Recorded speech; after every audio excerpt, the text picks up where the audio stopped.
En primer lugar, quiero agradecer esta invitación a Albaluz Pinilla, quien es una de las destacadas parlamentarias en este Congreso.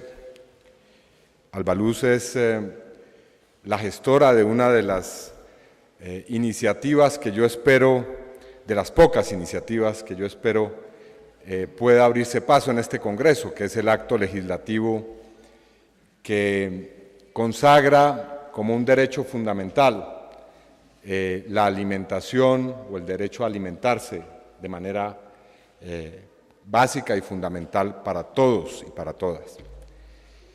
Y en medio de ese panorama aciago de normas que destruyen los derechos de la gente, esa iniciativa que está avanzando y que puede convertirse en una reforma constitucional en los próximos meses, es una iniciativa fundamental y es una sola demostración del trabajo fundamental que hace ella en el Congreso. Igualmente, pues saludar a Piedad.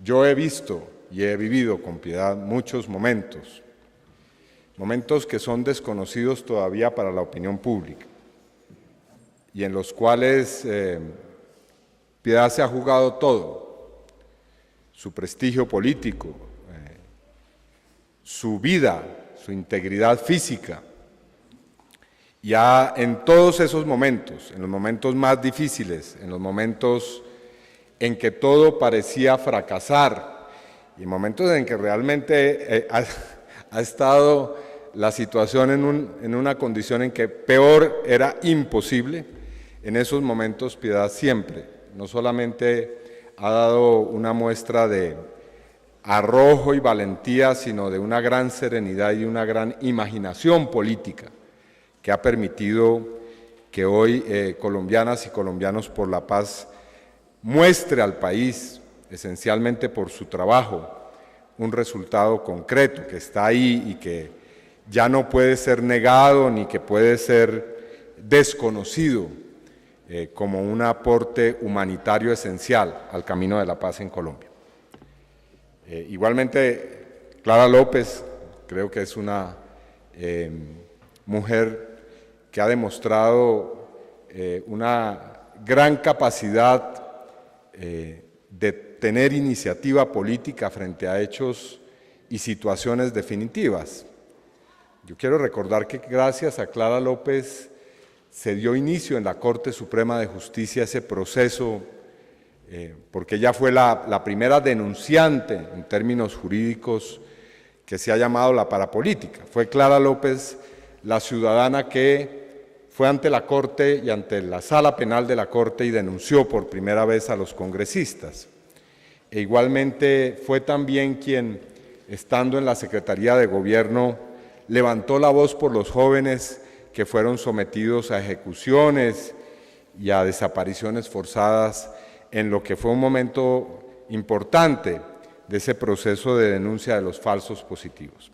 Bueno, digo eso porque esta trilogía de mujeres muestra de una manera bastante evidente que en Colombia comienza a fisurarse de una manera muy seria esa hegemonía patriarcal y machista que ha dominado la política y que ha dominado las iniciativas con amplio impacto social. Y yo pido un abrazo y un aplauso para estas tres mujeres que me han antecedido en la palabra.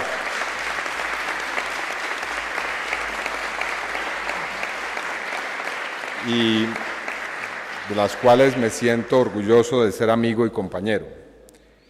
Igualmente saludo a Oti Patiño, a Carlos Ramón, las personas que están aquí, los colegas de las organizaciones de derechos humanos y a los estudiantes, en fin. Bueno, yo no voy a hacer una exposición detallada y extensa, simplemente quiero señalar algunas ideas y convicciones que tengo frente a lo que está ocurriendo hoy en el país. Una primera es sobre la fecha que hoy nos reúne. y que es, por supuesto, otra más de aquellas que nos recuerda que una de las razones fundamentales del conflicto armado que padece nuestro país es esa inacabable historia de negación de derechos políticos y fundamentalmente del derecho a oponerse, a disentir y a ejercer por una vía legal y civilizada y civilista la política. 19 de abril de 1970 fue una fecha en la que se robó, mediante un fraude, unas elecciones, y eso dio origen a un movimiento armado que precisamente tomó el nombre de esa fecha para recordarle a los colombianos que era precisamente un acto de negación de la democracia lo que había dado origen a su levantamiento. Y muy difícilmente se puede decir que en Colombia hay democracia cuando muchos otros hechos nos recuerdan esa constante, ese factor y elemento permanente que ha sido el asesinar a los opositores, el negarles el acceso, el intentar comprarlos y adaptarlos a la maquinaria de poder, o en últimas, cuando todo eso no se ha logrado, pues hacer a través de un fraude, de un robo de los votos obtenidos legalmente y legítimamente en las urnas, la forma de gobernar. Ese proceso del M-19 dio lugar a un pacto de paz que se dice fue sellado con la Constitución de 1991. Y creo que esa Constitución trajo cambios que no se deben menospreciar y que básicamente residen en una carta de derechos y en unos procedimientos pocos y bastante precarios para exigirlos. Pero ese proceso de paz ha sido claramente insuficiente y esa Constitución que nos rige es claramente insuficiente. Y voy a decir solamente dos cosas que me parecen evidentes de la insuficiencia de esa Constitución. Una de ellas es que todavía en Colombia los más elementales derechos de la persona tengan que ser logrados, si es que eso es posible, a través de una vía judicial. Es increíble que en Colombia tengamos que instaurar acciones judiciales para cosas que son elementales y que tienen que ver con el ejercicio básico de nuestro ser como ciudadanos. En Colombia la acción de tutela no es simplemente una vía a la que se recurre excepcionalmente cuando se niega un derecho por parte de las autoridades y del Estado. No, es la cotidianidad de los ciudadanos. Se tiene que hacer tutelas por todo, para poder hablar, para poder tener acceso a un médico, a la educación, para evitar que se le mate, en fin, para todo. La Constitución del 91 sigue siendo una Constitución en la cual los derechos son una quimera y son objeto de procedimientos que no debieran ser en una sociedad que ostente el rótulo de democrática. Y diría una segunda cosa, y es que después de esa Constitución, que yo repito, no debe ser subvalorada como conquista y que hay que proteger y defender en sus aspectos más avanzados. Sin embargo, después de esa Constitución, ya aquí lo recordó Clara López, hemos asistido a hechos de violencia muy graves en Colombia. Entre la década de 1994 y 2004, los propios paramilitares en versiones libres han reconocido que cometieron, digamos en cuentas conservadoras, 170.000 crímenes. En ese solo espacio temporal, sin hablar del despojo de tierras, que en la cifra conservadora es de 5 millones, pero el movimiento de víctimas de crímenes de Estado sostiene que es por lo menos de 14 millones de hectáreas, por lo menos. Y sin hablar de otros hechos terribles que han ocurrido bajo esta Constitución. Entonces, con eso quiero decir que cualquier pacto de paz que se haga en Colombia, en el futuro, tendrá que ir más allá de esa Constitución que tenemos. Y tendrá que ofrecerle a los ciudadanos algo más que una acción de tutela, como posibilidad de que sus derechos se hagan realidad.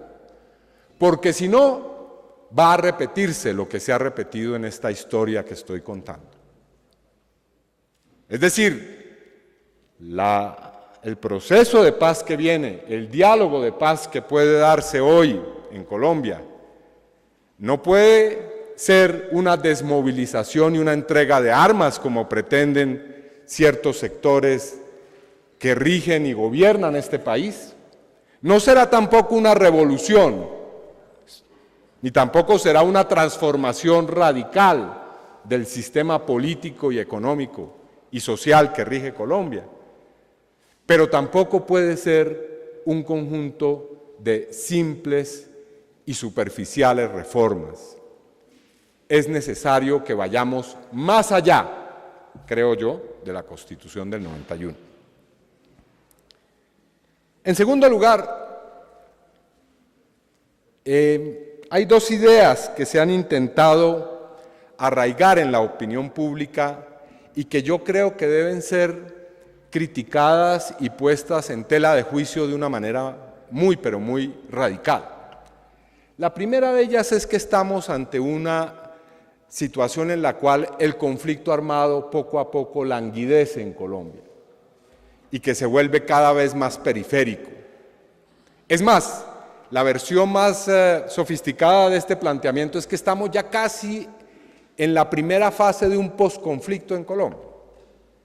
Y es una idea que, digo, debemos criticar a fondo, porque se emparenta con la idea que se impuso en Colombia 8 años bajo el gobierno de Álvaro Uribe Vélez, y es que no existe el conflicto armado.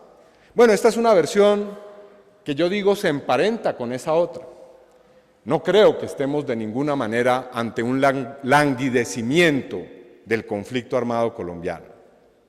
Lo que veo son signos muy preocupantes del recrudecimiento de nuevos niveles de degradación y de nuevos niveles de violencia en el país. Las cifras que se nos entregan lo muestran. Una sola. El año pasado murieron o fueron lisiados 1.700 miembros de la fuerza pública en Colombia. Un país que está ante un conflicto languideciente realmente no podría hacer compatible semejante afirmación con una cifra tan contundente, tan grave. Pero hay otros hechos y otros fenómenos. A mí me preocupa mucho el doble estándar y el doble discurso del gobierno. Por una parte dice estar con las víctimas, dice estar con la restitución de tierras, y por otro hace ingentes esfuerzos por aprobar que los militares puedan actuar sin ninguna clase de controles. Una involución que nos lleva incluso a la Constitución de 1886. Vean ustedes. Claro, esta vez más sofisticado el lenguaje, con distintos tipos de retórica. No, la legislación que propone el gobierno hoy en el Congreso es una legislación totalmente contraria, incluso a los principios de la propia Carta Política del 91.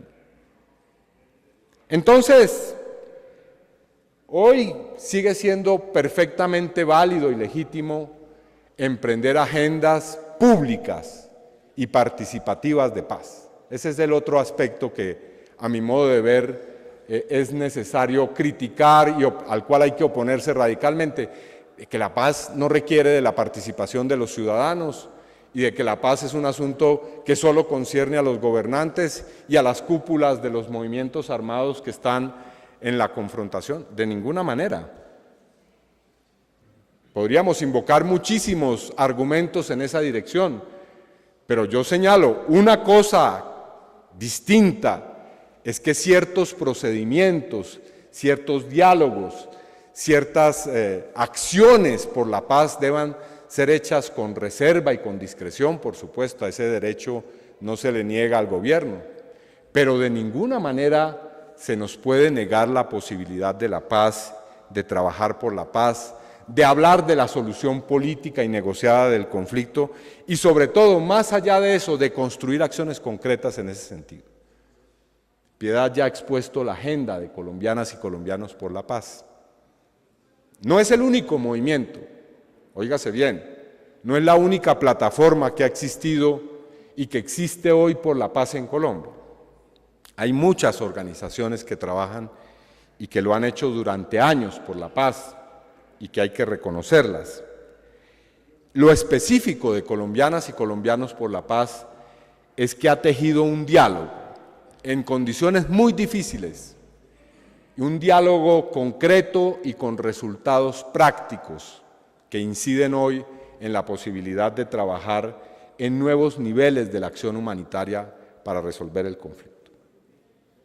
Y creo que ese camino hay que respaldarlo, y hay que comprenderlo y hay que auspiciarlo en todas sus manifestaciones, en las visitas a las cárceles que se busca hacer, en nuevos procesos en los que se pueda ir limitando pues toda la serie de acciones que se cometen contra la dignidad de las personas. Limitando en el sentido de lo que hacen las guerrillas, por supuesto, pero también de lo que hace el Ejército Nacional y la Fuerza Pública. Yo le decía en estos días al ministro de Defensa, bueno, él felicitaba porque se avanzaba en que no haya más secuestros con carácter financiero o extorsivo. Yo le decía, bueno, ministro, ojalá yo pueda felicitarlo también cuando el Ejército Nacional haga el compromiso de no desaparecer más personas o de no cometer más ejecuciones, como tantas que se cometen y se siguen cometiendo hoy en Colombia. Yo creo que ese trabajo por la paz pasa precisamente por eso, pero también por otras cosas. Yo creo que la justicia y la búsqueda de justicia es una dimensión esencial del trabajo por la paz en Colombia. Cuando yo hago debates en la Cámara como los que he hecho, planteando la responsabilidad del anterior presidente de la República, estoy convencido de que ese trabajo y de que esa acción por la justicia es fundamental para avanzar por la paz en Colombia. En estos días recordaba que uno de los teóricos de esta justicia transicional, que es el académico Iván Orozco, decía que en Colombia teníamos que optar entre un maximalismo en la justicia o un minimalismo para buscar la paz. Y yo creo que esa es una contradicción que es falsa, porque en realidad lo que debemos hacer es buscar un maximalismo en la justicia mientras no haya un proceso de paz. Y cuando se llegue a ese proceso, pues no aplicar un minimalismo, pero sí buscar las vías que nos permitan acceder a un proceso en el cual se ponga punto final al conflicto armado. E igual con relación a la exigencia de tierras, de territorios, las leyes que propone el gobierno en esta materia son claramente insuficientes. No voy aquí a hacer una reseña de por qué lo son, creo que eso es de conocimiento suficiente. Pero tal y como está planteado ese proceso, es un proceso que, si no recibe un gran estímulo de las luchas y movilizaciones sociales, no va a alterar, realmente no va a alterar de ninguna forma sustancial la actual configuración de la propiedad de la tierra en Colombia. Y por último quisiera hacer un llamamiento. El próximo sábado, como lo ha dicho Piedad, surge un movimiento nuevo en Colombia, que es la Marcha Patriótica. Y quisiera decir dos cosas sobre ese particular. Una primera, que tiene que ver con la manifestación de preocupación, de alarma, por la manera en cómo se está ambientando el surgimiento de la Marcha Patriótica. Porque sin ninguna clase de rubores hay ya voces que intentan señalar que la Marcha Patriótica es ni más ni menos que la aparición en la escena política de un movimiento armado que tiene una especie de camuflaje para hacer política. Y yo quiero sobre esto manifestar no solamente mi profundo rechazo, sino mi profunda preocupación por ese tipo de voces que se están levantando. Porque no estamos lejos de aquellos años en que con el mismo tipo de campaña se acabó con un movimiento político en Colombia, la Unión Patriótica. Así que yo quiero manifestar mi expresión de solidaridad y de acompañamiento con la Marcha Patriótica. Pero al mismo tiempo decir esto, que también es una preocupación que es importante. Parte del doloroso legado de la violencia en nuestro país y de las políticas y de los métodos que se han aplicado contra todos los sectores, no solamente políticos, sino sociales, de izquierda y alternativos y populares, es el ambientar que es prácticamente ineludible el enfrentamiento entre sectores de izquierda y alternativos. Por alguna suerte de atavismo que se ha venido creando por años, por décadas, se ha ido generando la práctica de que cualquier nueva expresión, cualquier nueva manifestación política aparece siendo como una expresión de división y enfrentamiento. Y hoy estamos prácticamente ante la posibilidad de que la izquierda en Colombia tenga 3 distintos sectores.